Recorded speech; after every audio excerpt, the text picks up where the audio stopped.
जय माँ कामाख्या। आपका बहुत बहुत स्वागत है कामाख्या धाम में। तुला राशि जुलाई माह सन 2022 कैसा रहेगा, आइए जानते हैं। त्योहारों को भी जानेंगे मुख्य, और उन तिथियों को भी जानेंगे जिन तिथियों को हमको कार्य नहीं करना चाहिए। और विशेषतः 8 तारीख को गुप्त नवरात्र समाप्त हो रहे हैं। 13 तारीख को आषाढ़ माह की पूर्णिमा है, वह गुरु पूर्णिमा भी बोलते हैं हम लोग। और 18 तारीख को नाग पंचमी है, और 28 तारीख को श्रावण मास की अमावस्या है, और 31 तारीख को सिंघारा तीज, जिस दिन सुहागने झूला झूलती हुई मल्हार गीत गाती है। और जो ग्रह इस माह अशुभ हैं उनको शुभता में परिवर्तित कैसे किया जाए, उस महातांत्रिक उपाय को भी हम जानेंगे। मां कामाख्या के उपाय जिनको करके निश्चित आप लाभान्वित होते रहे हैं और आगे भी होंगे। अब हम बात करते हैं तुला राशि की।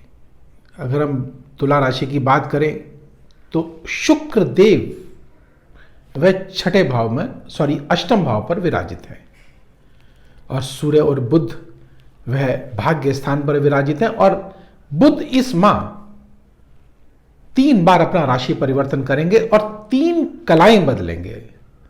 और बुध का संबंध हमारी बुद्धि से है, हमारे व्यापार से है, और निश्चितता यह परिवर्तन हमको देखने को मिलेगा। 16 तारीख को यही बुध देव कर्क राशि में प्रवेश करेंगे, और उसके बाद 31 तारीख को एक दिन के लिए ही यह सिंह राशि में आय के स्थान पर, प्राप्ति के स्थान पर आके विराजित होंगे। लेकिन 16 तारीख को सूर्य भी जो है वह दशम भाव पर विराजित होंगे, और बुध देव भी जो है 16 तारीख को विराजित होंगे। अर्थात दोनों एक साथ ही बुद्धाधिपत्य योग 16 से पहले भाग्य स्थान पर इसको बनाएंगे, और उसके बाद दशम स्थान पर बुद्धाधिपत्य योग, अर्थात भाग्य में भी वृद्धि और मान सम्मान प्रतिष्ठा में भी वृद्धि अवश्य होती हुई दिखाई दे रही है। जहां भाग्य के स्वामी बुध देव अपनी ही राशि में 15 तारीख तक रहेंगे तो निश्चित भाग्य में वृद्धि करेंगे, और धन की प्रचुर मात्रा और जो आपकी योजनाएं हैं वह अवश्य साकार होंगी। और यहीं से ही बुध देव जब तृतीय भाव को देखेंगे, वह छोटे भाई बहनों का है, अच्छे मधुर संबंध रहेंगे। विशेषतः स्त्रियों के लिए बहुत ही भाग्यशाली माह है ये। अगर हम सूर्य देव की बात करें तो एकादशेष भाग्य स्थान पर विराजित है, अर्थात आय जो है वो भाग्य के द्वारा आपको मिलेगी। अर्थात आप सोच भी नहीं पाएंगे, अचानक आपको धन की उपलब्धि अवश्य होने जा रही है। अब हम बात करते हैं राहु और मंगल देव की। मंगल देव जो कि सप्तम भाव पर विराजित है, और द्वितेश के हो स्वामी होकर के राहु के साथ बैठ करके अंगारक दोष सप्तम भाव पर बना रहे। और सप्तम भाव किसका है? वैवाहिक जीवन का। तो निश्चित वैवाहिक जीवन में अवश्य ग्रहण लगता हुआ दिखाई दे रहा है। टकराव, अलगाव, मतभेद, छोटी छोटी बात पे बात बिगड़ जाना, ऐसा संदेह जो है निश्चित आपको देखने को मिलेगा। लेकिन ऐसा ना हो, इसके लिए क्या किया जाए, जानेंगे उस महातांत्रिक उपाय को, मां कामाख्या के उपाय को। और यहीं से ही जब मंगल देव सप्तम दृष्टि से लग्न को देखेंगे तो उग्रता, अर्थात हमारे अंदर उत्तेजना बढ़ाएंगे, साहस देंगे, हिम्मत देंगे। लेकिन राहु साथ में होने से निश्चित उसका प्रभाव भी साथ में मिलेगा। तो कहीं ना कहीं जो है माइंड तो क्रिएटिव करेंगे, लेकिन उल्टा भी चला सकते हैं। अब ऐसा आप चाहकर भी जो है नहीं कर पाएंगे कि शुभ शुभ हो, ऐसा नहीं हो सकता, क्योंकि ग्रहों की माया है, वह अपना खेल रचेंगे। और यहां से अगर राहु की अगर बात करें, और राहु पंचम दृष्टि से जब ये तृतीय भाव को देखेंगे तो छोटे भाई बहनों के साथ संबंध जो है बिगाड़ सकते। जहां एक और बुध देव संबंध मधुर कर रहे हैं, वहीं राहु दूसरी ओर संबंध बिगाड़ रहे हैं। अलगाव, टकराव, रहस्य से अलग हो जाना, रहस्यमय तरीके से, पता भी ना चलना कि ये क्या हुआ हमारे जीवन में, कैसे हो गया ये। देखिए, मैं आपको एक एक ग्रहों के बारे में बताता हूं, उसकी शुभता भी, उसकी अशुभता भी। तो आप अशुभता सुन करके आप घबराएं नहीं, उसका उपाय करें। निश्चित ग्रहों का उपाय होता है। हमें कहें कि नहीं, जो होना है वो होके ही रहेगा, ऐसे कमजोर लोग सोचते हैं। जो कर्मठ और साहस वाले व्यक्ति हैं वो ऐसा नहीं सोचते, वो कर्म को प्रधान मानते हुए अपना भाग्य खुद लिखते हैं।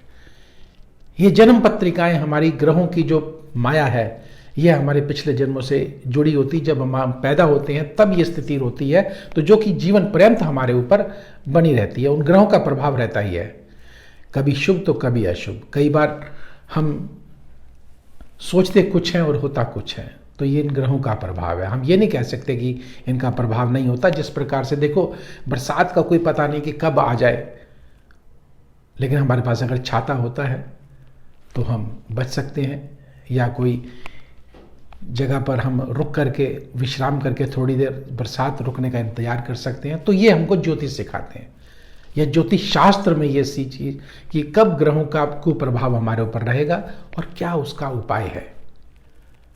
जिस प्रकार से छाता लिया या कहीं विश्राम कर लिया, तो यही हम लोग बताते हैं आपको। अगर आप सही टाइम से सही प्रयोग करेंगे तो निश्चित आप सफल जिंदगी में अवश्य होंगे। अब मैं उन तिथियों को भी आपको बताता हूं कि जिन तिथियों को हमको कार्य नहीं करना चाहिए, तो वो क्या है। निश्चित हर माह की तिथियां अलग अलग होती हैं। जो अशुभ तिथियां होती हैं उनको अगर आप जान जाएंगे तो उन तिथियों को कम से कम कार्य नहीं करेंगे या टाल देंगे, या करेंगे भी तो जो मैं आपको उपाय बताऊंगा उसको करने के बाद करिएगा। मां कामाख्या की कृपा से आपका यह माह मंगलमय अवश्य होगा। आइए, राहु की बात कर रहे थे, जो कि अदृश्य है, रहस्यमय है, धोखे वाला ग्रह है। कब क्या हो जाए कुछ पता नहीं है, तो वो सब राहु की माया है। तो राहु की कलाओं को जानते हैं कि वह कहाँ कहाँ इस माह तुला राशि में प्रभाव डाल रहे हैं।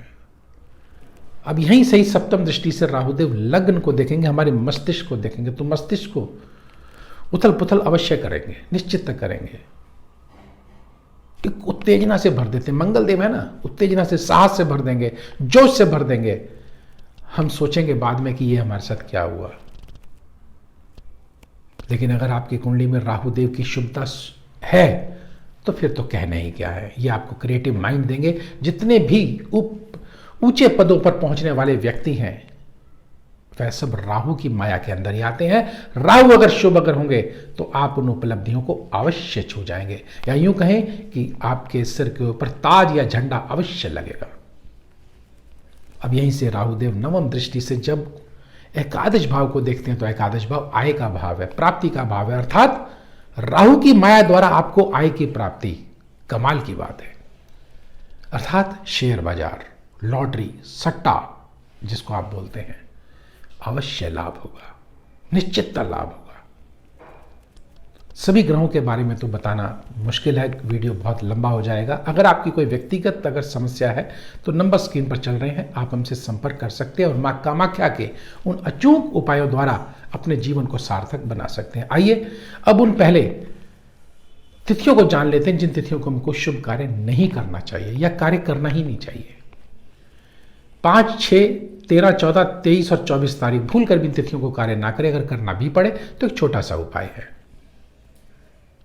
बहुत छोटा सा उपाय है। घर में आपके बुजुर्ग महिला हैं, उनके चरण स्पर्श करके, चाहे वो माँ है, दादी है, नानी है, उनके चरण स्पर्श करके आप अपने कार्य को प्रारंभ करें। निश्चित आपका कार्य सफल होगा। और हाँ, थोड़ी सी हल्दी का तिलक आप माथे पे अवश्य लगाएं, प्रतिदिन लगाएं, तो आप देखेंगे कि क्या इस माह जो अशुभ ग्रह हैं वह शुभता में परिवर्तित कैसे होते हैं। और एक विशेष बात और कहना चाहूँगा कि अगर किसी कन्या को अगर कोई उपहार स्वरूप कुछ मीठी टॉफ़ी, गोली या इस तरह से अगर कुछ दे दिया तो निश्चितता भाग्य में वृद्धि अवश्य होगी और कष्टों से आप 100% मुक्त अवश्य हो जाएंगे। अगर आपको वीडियो पसंद आया और लाइक करें, सब्सक्राइब करें और बेल बटन को अवश्य दबाएं, जिससे अगला वीडियो आपके पास सबसे पहले पहुंचे और आप इस महामाया के जो कलाएं हैं, जो उपाय हैं, वो आप जान पाए। और छोटे छोटे माँ कामाख्या के उपाय हैं जिनको करके आप अपने जीवन को सार्थक बना सकते हैं। तो अब मुझे दीजिए आज्ञा। जय माँ कामाख्या।